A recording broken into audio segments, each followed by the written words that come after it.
Hi, everyone. Welcome to Waste 360's Nothing Wasted podcast. On every episode, we invite the most interesting people in waste, recycling, and organics to sit down with us and chat candidly about their thoughts, their work, this unique industry, and so much more. So thanks for listening and enjoy this episode.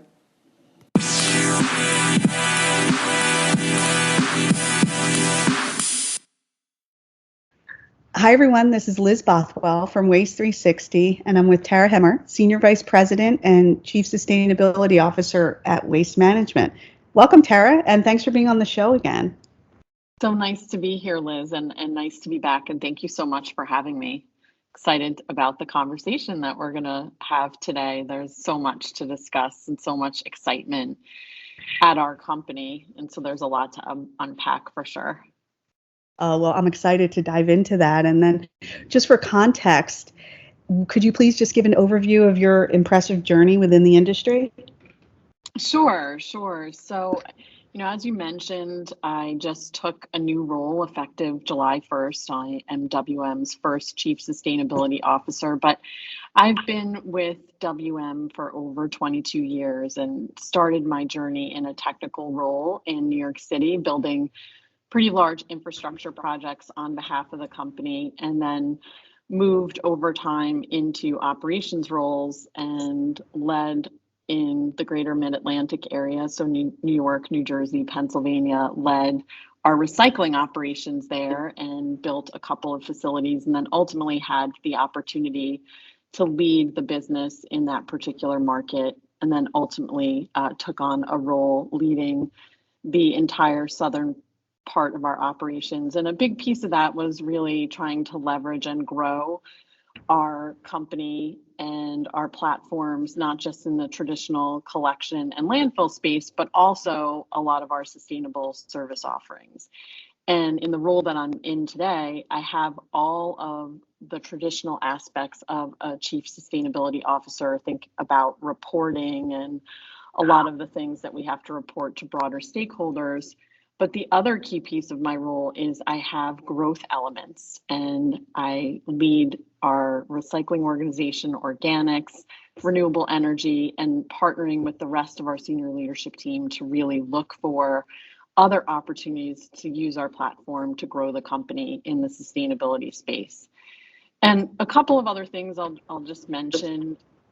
Like I said, I've been with the company for 22 years, and the industry that we're in, there's so many people that have been in companies and industries for long periods of time. And the reason for that is there is so much opportunity, and there's a lot that still needs to be done.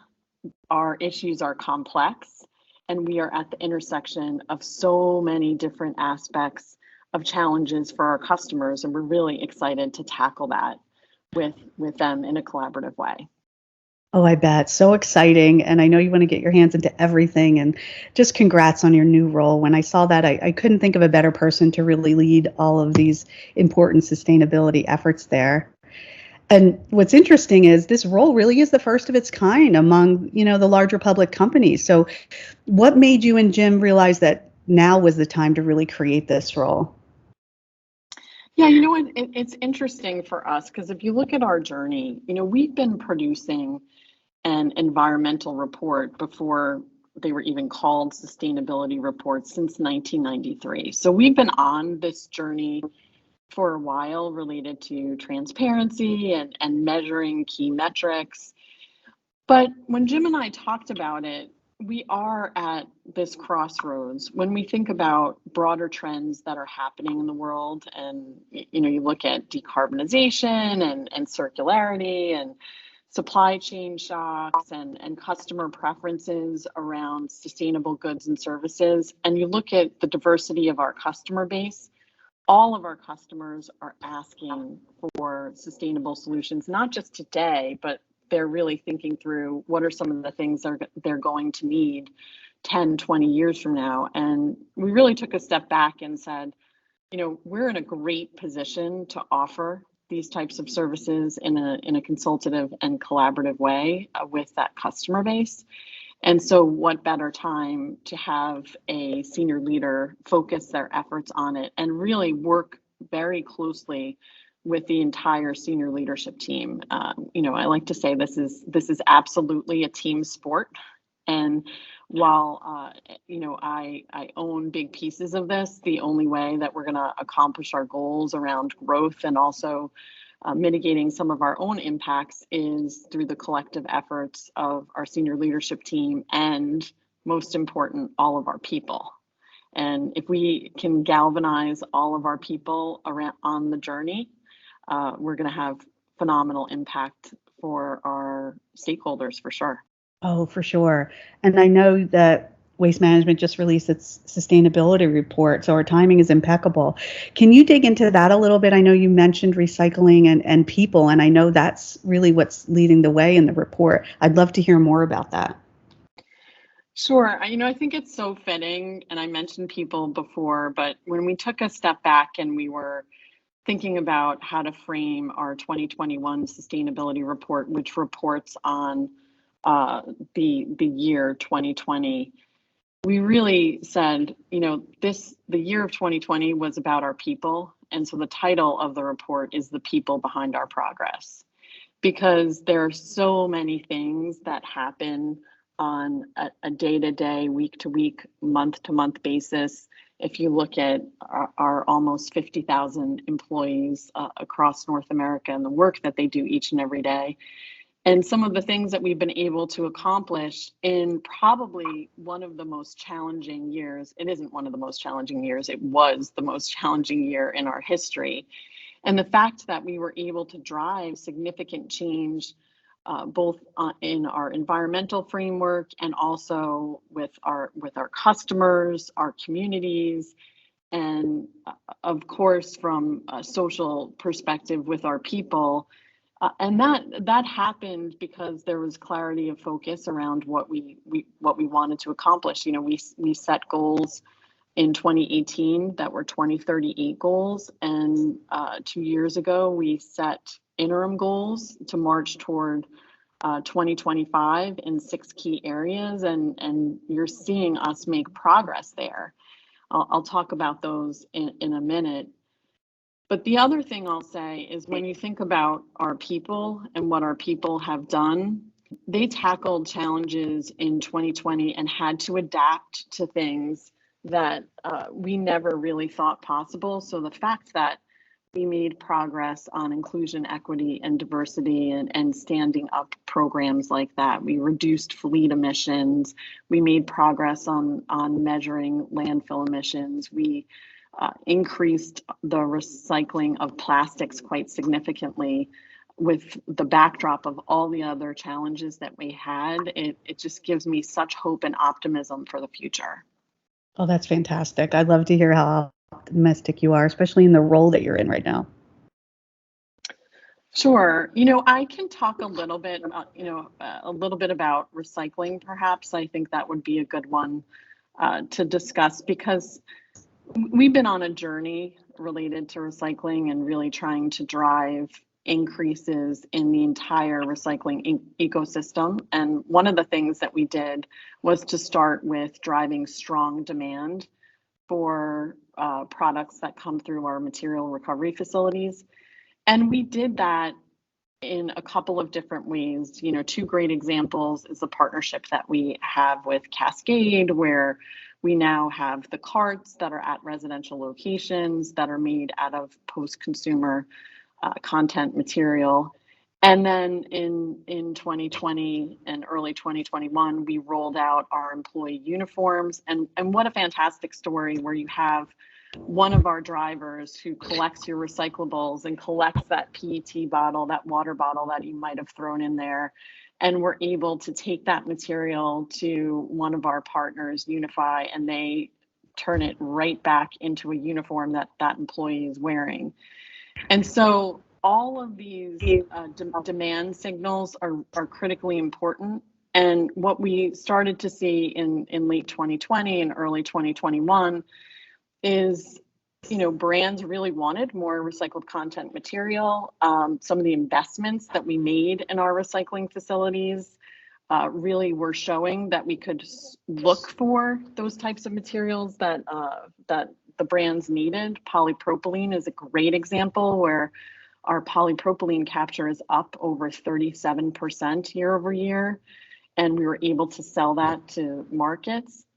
And then the other key piece is on the plastic side. In 2020, we increased our plastic capture by over 25%, and we're able to help many of the brands make progress on their goals.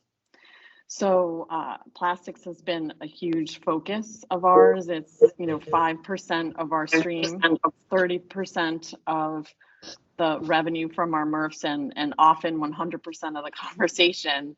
But there are a bunch of different examples on the fiber side too. And certainly the investments that we've made strategically, for the last 3 to 4 years, over $100 million investment per year in new recycling infrastructure technology. In 2021, we're on track for $150 million investment, and looking at strategically where there are infrastructure gaps that we can fill and help drive more materials into the recycling stream. Now, Tara, with that investment, was that actually building infrastructure? Was it the technology itself? What was that spent on? So it's a myriad of things. We built a couple of what we were calling MRF of the future. We're saying it's MRF of today because the technology is here today, but also state-of-the-art technology. And so we have the Chicago facility, the Raleigh facility, the Salt Lake City facility. But beyond those 3 big facility rebuilds, and we're looking at others like that going into 2021 through 2020, 2024, 25. We also are making targeted investments in many of our facilities with the goal of getting some of this next gen technology in 95% of our single stream facilities within the next 3 to 4 years. And that is things like optical sorters, that is things like robots in some cases. And what we're able to do here is take more material that might have been going out in residue that now has markets. Polypropylene is a great example of that, where prior to us making some of the investments that we made, those are materials that didn't have markets. And once we were able to work with brands on markets for those materials, we were able to capture it, take it out of the residue, reduce our contamination rate, which we measure and is one of our 2025 goals, and drive greater value for our customers. Great. And then how about organics, Tara? I know that you all already do a lot in organics, and with the policy changes and New Jersey really leading the way there as well, are you ramped up to really build that business now? Yes, so organics is interesting because it clearly is something that is very geographically focused, and it depends on what policies exist within certain states. And certainly we've been on the journey on the West Coast for quite some time and have made some targeted investments in the East Coast. We have what we call a core facility in the Boston area, one in New Jersey, one in New York City. And these are facilities that take source separated food waste, and we are able to convert it into a bioslurry and then move that material to an existing municipal wastewater treatment plant and use their excess digester capacity to create renewable energy. And so we're looking at what other solutions are necessary in markets across the country, and also partnering with our national accounts customers, especially within the food and retail space, to understand what sort of solutions they need. So we certainly see this continuing to roll out in a more regional way, but we're also seeing that there are a lot more customers who are interested in this service. And so we're looking at what sort of infrastructure is necessary for us to deliver the solution to the customer base. That makes sense. I mean, you touched on it a little bit here because it makes sense with waste to energy. But there is an increased focus here too, whether it's on policy or consumer interest. And you guys really seem positioned to expand in the waste to energy world as well. How do you plan on doing that, or what are you working on now around that? Well, our team has been on the energy journey for many, many years. And, one thing that I'm really proud of is if you look at our traditional landfill gas to energy portfolio, which is historically where we collected landfill gas and converted it to electricity, we generate over 5 times more energy through that than we consume at WM. And that's huge. So we're able to help other companies with their renewable energy goals, certainly in the electricity space. In the renewable natural gas space, which is emerging, we were really an early leader here. If you go back about 5 or 6 years, we built our first plant at our Milam facility in St. Louis. And this is a great story because we generate landfill gas. We're able to then convert that landfill gas into renewable natural gas that can be used as a transportation fuel. And because WM operates the largest compressed natural gas fleet in North America, we're able to close the loop and use that fuel in our trucks.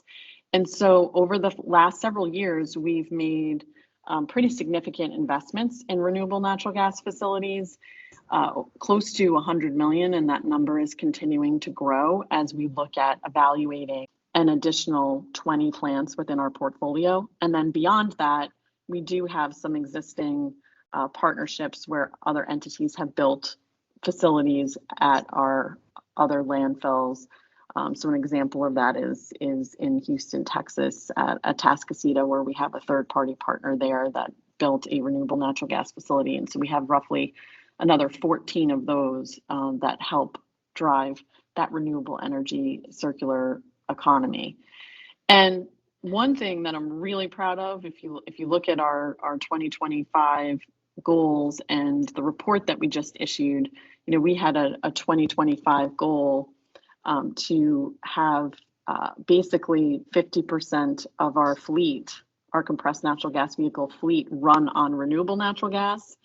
And we actually exceeded that goal in 2020. We have 55% of our CNG trucks are powered by RNG. So this is a great example of a circular story involving our landfills and our fleet as a whole. Oh, definitely. That's a great story. And you guys have been committed to that from the beginning, which is great. Yes. It's been fascinating to really watch it come to life and expand and grow. And it's been growing as our collection fleet has grown. It's interesting because if you look at 2020, we completed the advanced disposal acquisition.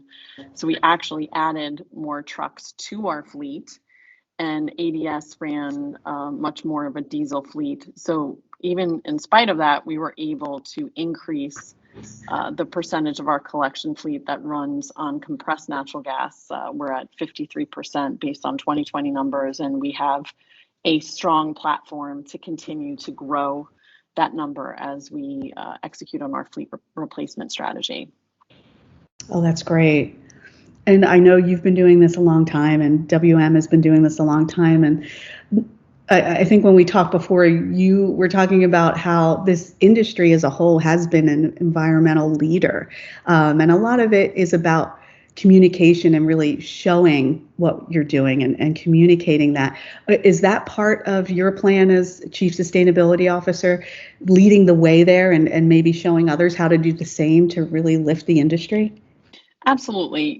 The work that we do each and every day, that our industry does and that WM does and our team of fantastic employees do each and every day is, I like to say we make living in cities and communities possible. The work we do is at the heart of sustainability, and sustainability is in our DNA. And once you have conversations with folks, and it could be your neighbors, it could be your customers, about the complexities of the waste industry and what happens to their materials when they discard them, or it's the end of life for that particular material, it really opens people's eyes to all of the things that happen behind the scenes.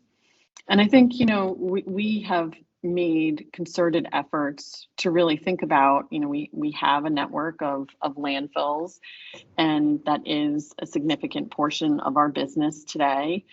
But we really have been working on how do we think about landfills as a modern landfill. That is what they are. We've invested quite significantly in infrastructure at our facilities, including enhanced gas collection systems, including the renewable energy systems that I mentioned previously. And in doing so, since 2013, we've driven pretty significant reductions in our emissions platforms. And that's something that doesn't always shine. We're not always able to shine the light on that. But when you see the investments that we've made in capping, it is a tremendous feat. And the other thing is, for now, at least in North America and in particular in the United States, we're looking for alternative options to landfilling, and we have an organization within WM called our Corporate Development and Innovation Group, who's always looking for those next gen technologies. But today, the modern landfill is the asset type that can handle the most material in an environmentally friendly way, and then also in an economically sustainable way. So we'll always look for opportunities to move material types into other asset categories, but we have to continue to evolve what we have today. Oh, absolutely. And then I loved your keynote last year at the Global Waste Management Symposium, and really what struck me the most was you were one of the first ones to really make the connection that climate change is real, and our industry has a role in tackling that. And you talked a little bit about emissions, but is there anything else, any advice you have for the industry on really how to do this? I know it's a big topic.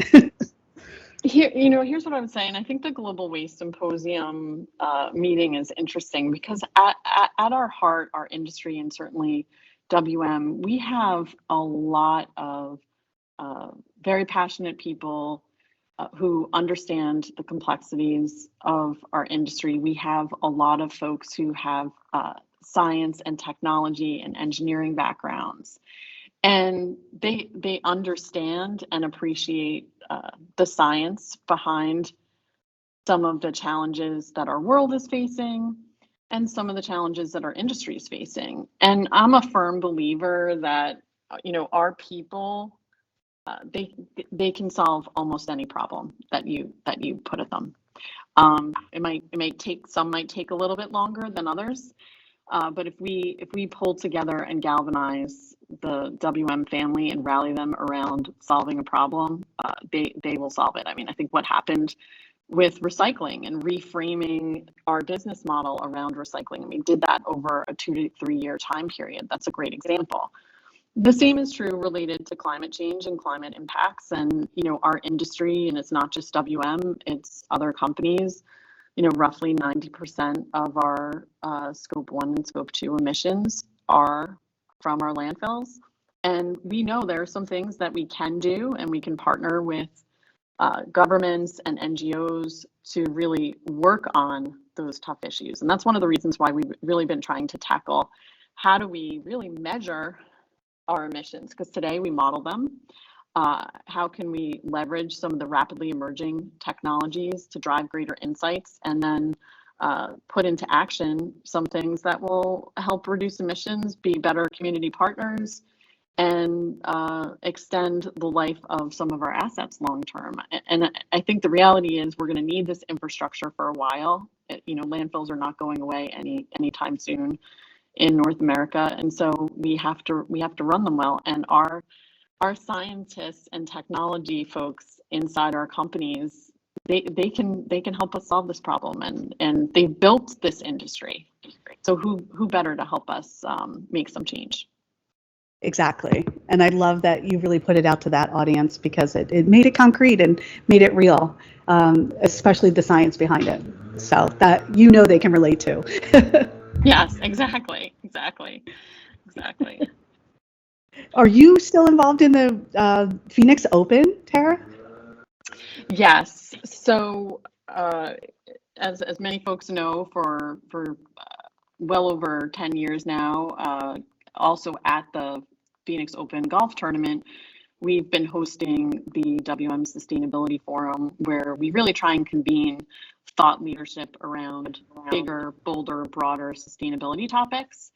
And it's been quite successful. We've attracted a fantastic audience. And in 2021, we were not able to convene everybody together. So we tried our hand at a virtual forum, which was fantastic because we were able to tap into a much wider network of folks. As you can imagine, people want to come and be a part of the conversation, but not everyone can travel. So we were able to tap into thousands of people instead of hundreds. And so for 2022, we're also going to be leveraging the virtual platform for the Sustainability Forum, and then experimenting with some other things that we can do to collaborate in a more meaningful way at the forum with some of our customers. And so that's something that we've been doing for a couple of years now, where we have customers be part of the conversation, but more to follow on that. And we're proud of the work that we do at the golf tournament itself. And a couple of key points on that, when we think about the Phoenix Open Golf Tournament and a lot of the work that we've done to really think through taking all of the materials that get managed as part of that tournament and finding the best next use for every material that enters the golf tournament. And that goes, if you think about it, from beverage cups to plates to all of the construction materials. It really has become an incubator around what is possible and how do you create the system that you need in place to think through everything before you even start. And we've been able to take that, and we now are contacted by other sporting events. For them, they ask us, like, can you help us think through how would we frame our sporting event? What are some of the things that we need to think about on the front end? And it's been fantastic to leverage that community. We have an individual in our company who leads that, and it's a growing portion of what we do and how we're positioned as a sustainability company. Oh, I bet. I mean, it's phenomenal, the work that you've done there, the fact that it's a zero waste event and the scale that it is, and just that you've kept it so vibrant, and there's nothing lacking, right? A lot of people think, oh, zero waste, what, it will be much different. No, you were so innovative, and it's really an astonishing event. Yeah, I think what's so fascinating about it too is Oh, I bet. I mean, it's phenomenal, the work that you've done there, the fact that it's a zero waste event and the scale that it is, and just that you've kept it so vibrant, and there's nothing lacking, right? A lot of people think, oh, zero waste, what, it will be much different. No, you were so innovative, and it's really an astonishing event.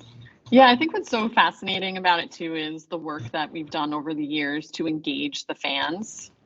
We had zero waste stations where fans can learn about what it means to recycle right, learn about composting. We've taken people on tours to do a behind the scenes tour of all of the operations that go into running the day-to-day operations of the Phoenix Open and moving the materials around. And when you give people a peek behind the curtain, it's fascinating and opens a lot of dialogue around what's possible other places. Oh, I bet. I might have to get that tour or talk to the fabulous person running I'm it. surprised, Liz. I'm surprised you haven't been on that tour, because I know you've been out a couple times, so we'll definitely have to get you on that tour. It's a good one. Oh, I would love it. And we'd love any tips on how to really make Waste Expo a little more sustainable as well. So maybe we could talk offline about that. Absolutely. I'm sure we could. And it's just fabulous that you're in this role, and you've done such a great job of helping to elevate other women and other groups within within waste management itself. And I know that's a focus, obviously, of Jim's as well, to really put the people first. But have you changed anything since you've become Chief Sustainability Officer in terms of really bringing up the company in a way that shows that you can do this in a sustainable way, but also that diversity is top of mind as well? So, a couple things on how I view my role as Chief Sustainability Officer. In a lot of ways, a big piece of it is to be an integrator of all of the good work that we're doing across the organization. So, some of our listeners may have met Tamla Oates-Forney, who's our Chief People Officer. And under her leadership, and really the leadership of the entire senior leadership team, we convened an Inclusion, Equity, and Diversity Council. And that council was led by our CFO, Davina Rankin, and our Chief Digital Officer, Nikolai Shukvist. And they led a diverse group of folks, not just in gender or race, but also diversity of thought throughout the organization. We have finance folks, we have folks in operations, we have folks in digital roles, to really help us frame up how do we take our inclusion, equity, and diversity efforts to the next level. We've been talking about this and doing some things for years, but how do we embed this into the work that we do each and every day, and make sure that our operations reflect the communities that we serve? And so we were very intentional as a company about calling it inclusion, equity, and diversity. I know others call it DEI, but leading with inclusivity, so everyone feels like they have a voice and they matter. And so we've done a lot around having courageous conversations on different subjects. In fact, because we're closing out on Hispanic Heritage Month, our SVP of field operations for the Eastern Tier, Rafael Carrasco, gave an all-company talk on his experience as a Hispanic man and his journey within not just the industry, but prior to coming to the industry, and what his experience has been.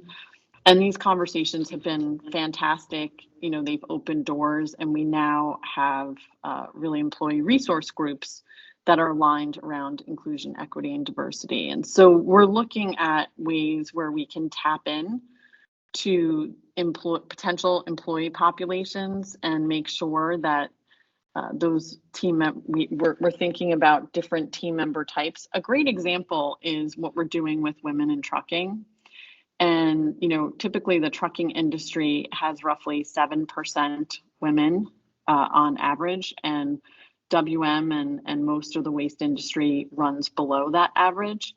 And this is a great example, as we've been able to change the type of work that we do by automating our trucks. We've moved to more automated side loaders, that there's opportunities to make sure that women think differently about professional truck driving as an opportunity, and that we provide pathways from a workforce development perspective to thinking about it as a career. So if the obstacle is I don't have a CDL, but the job is attractive because we have great employee benefits. We rolled out through guilds an education benefit where we pay not just for an employee's education, but for their dependents. And there's no one else in the industry, or really in North America. We were the first one to launch that benefit. But we want to make sure that we eliminate any barriers to entering the workforce at WM. And if it's you need to get your CDL, if it's we need to improve some of our facilities so that we have the right bathrooms. These are all things that we're in the process of tackling when it comes to attracting women into WM in more non-traditional roles. And the same is true when you look at some of the other population types where we're looking at, from a diversity perspective, making sure that we have racial diversity, and what are some of the obstacles to that, and how do we tackle those? So I work very closely with Tamla Oates Forney and her team and the entire SLT on that. I can tell you our senior leadership team is very aligned and engaged on moving the needle, and we're really pushing that down within the entire WM family. Well, that's good to hear, and it's great hearing that you're doing that from big picture all the way down to the considerations of the environment within the buildings themselves. So that's wonderful. Yes, absolutely. And this is similar to this, but does environmental justice fall under you now, Tara, or is that just sort of company wide? Yeah, so environmental justice, it does fall under me, and we've been working on and partnered with EPA on environmental justice for quite some time. And you'll see in our sustainability report that we've updated. The EPA uses a tool called EJ Screen, where you can really visually look at where a company's facilities are and how many of them are located in low income or minority areas. And so we've done a great job of first and foremost mapping out which of our facilities fall into which categories. And then we're in the process of really framing up the community engagement model. We've been at community engagement and community relations for quite some time, but we want to make sure that we're evolving our model as the space evolves, and make sure that we give our team members the right tools to engage in the right way with communities, in particular low income and communities of color, and make sure that when we're making investments or potentially changing some of our operations, that they have a seat at the table. Well, that's great to hear. I know that's part of policy really getting pushed through, and obviously on everyone's minds. So it's great to hear what you're doing there and what you have been doing, really. Yeah, I mean, I think it's very much an evolution, and we have team members in the field that this is what they do. We have community relations folks who engage quite directly, and candidly, we have a lot of our district managers who run our hauling locations, landfills, recycling facilities, organics facilities. They're fantastic community partners too, and often are called upon to work very, very closely with community leaders. And so making sure that we're plugged in with the right NGOs in those communities is going to be key going forward. That's great. And then I know you have a lot of short-term and long-term goals, and you've laid a lot of them out within the report. But if I were to talk with you in 10 years, what do you hope you accomplish under this new role? I think the biggest thing, and many companies are grappling with this, and I truly think that all of this is opportunity. Companies really are embedding sustainability into their broader business strategy, and we are absolutely doing the same. And if you look at what's happening with those broader external trends, for me, what I hope to accomplish is that we have been able to grow the company through sustainability, and I'm talking about growing the top line quite significantly, and at the same time had a dramatic effect on some of the climate change elements, and also related to recycling. Recycling is a huge opportunity for WM. We are really well positioned. The investments that we've made were really proving that they do what we thought they would do. And when you look at the broader demand for recycled content products, and that's not abating, we expect that that's going to be with us through at least 2030. We want to unlock that supply and be a strong part of the circular economy. So if I think forward to 2030, my hope and expectation is that our top line will have grown, and quite significantly, from our sustainability efforts and our ability to partner with our customers. That's fabulous. And I love the business aspect of this that you're focused on. And obviously, I knew you would be, but I think that's a big hurdle with a lot of companies. They feel sustainability is hard to attain, and it really they look at it as an expense. But the fact that you're making it work really well from a business perspective and see it as an engine for growth is amazing. Yes, and I think you're going to see more and more companies think that way. And I think we're seeing in the space that there are industries where they're really grappling with their ability to operate and be relevant long term. So I think you're going to see many, many companies evolve. So what they may be seeking today, 5 years from now, may be fundamentally different. And so that's what we're trying to think through. Oh, that's great. And then is there anything else you're paying attention to or that you want to share today? The one thing, I mean, I feel like that, I feel like that's a lot. But the one thing I just want to end with is the fact that I really do have a lot of optimism for what our company is going to be able to do long term. And I just finally want to thank our people. Some of them may be listening today because this is really hard work. Our industry and our company is very complicated. And the progress that we've made over the last, really, if you go back to 2010, has been quite astounding. And I know that if we are able to galvanize the power and continue to galvanize the power of our WM family, we will accomplish great things. So really, really excited about where we're headed and the journey, and certainly want to continue to lead not just the industry, but in North America with many different companies that are at the intersection of what we do each and every day. Oh, I love hearing that. And I love ending on such a positive note. And waste management is lucky to have you in this position. So I'm so happy to hear that you're doing well, and good luck with everything and all of your audacious goals, because I know you'll achieve them. Oh, thank you. And I feel very fortunate to be a part of the WM family. I'm humbled each and every day when I meet some of our people in the field and hear some of their stories. And for those of you who do have some time to take a peek at our sustainability report, we highlight some of the stories of our people in there, and they're just astounding. So thank you very much, Liz. I really appreciate the time. Well, thank you. Thank you for listening. It would mean the world if you would take a moment to rate or review this podcast. And if you share it with us on one of our social networks, we are giving out some fun, nothing wasted podcast swag. So just tag us and see what you get. Thanks so much.